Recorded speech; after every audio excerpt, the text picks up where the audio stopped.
Hi, my name is Nikki Hurst, and I am an EA currently at Center Oak Partners. I support 2 managing directors and 1 partner. Please describe your current role. In my current role, I deal with a lot of heavy calendar management for 3 different people with different responsibilities and roles. It's very, very challenging, but I love it. I deal with all of their travel. We do not use a travel agent at all. I personally book everything, even personal travel sometimes, which I don't mind at all. Love doing that, supporting my team. Also, I do a lot of Salesforce entry, so that would be, anything from meeting updates to running reports to adding in some of our add-ons and our portcos and portfolios and our contacts. And so I manage and maintain that database for Carrie on a daily basis. I would say that I do all of our offsite events.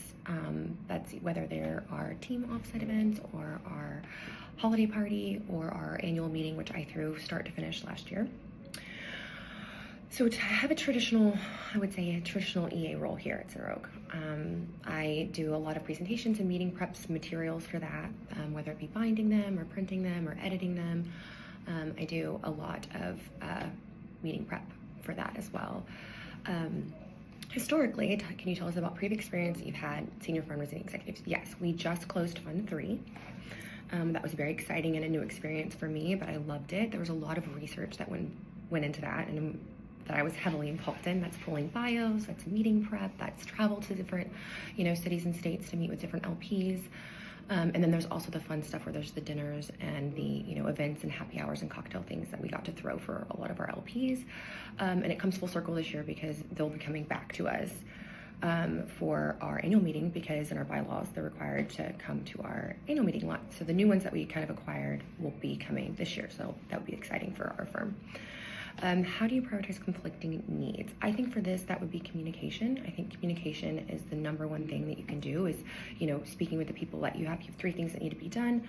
I think you go and you communicate to them, hey, what's priority level number 1? And then you just assess that and move forward and tackle each task, based on priority level. But I think communication is definitely number 1 on that. Describe a situation where you manage multiple calendars, organize multiple city travel.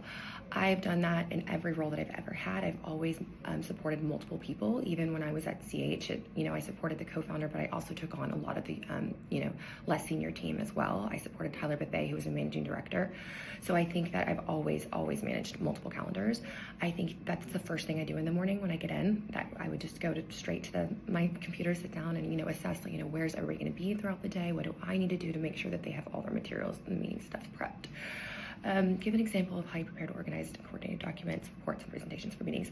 I think this is a solid, thing that I've done in previous roles and across the board. Even when I was a paralegal, there's a lot of document presentations and preps and meeting preps. Here we do a lot of binding, and we also receive a lot of documents too that I'll need to scan and upload into Salesforce and things of that nature as well. How do you stay updated on trends relating to restaurants? I love this question. And venues. I am such a foodie. I cook a ton, and so I love, my inspiration is going out and trying to recreate things back at home. So I have a lot of friends here in the Dallas restaurant industry. There's a lot of new exciting venues coming, and restaurants opening soon. So to me, I think it's just, I'm going out from personal experience and also being, lucky and blessed to have people that are in the industry. How do you approach picking up new job responsibilities? I think that, again, this goes back to communication. I love to be busy. I don't do well with idle hands. And so for me, I think that, anytime I can take on a new task or stretch my skill set and, be utilized somewhere, I think it makes me really happy and I feel fulfilled. I don't like to stand still and not have, time or be too busy.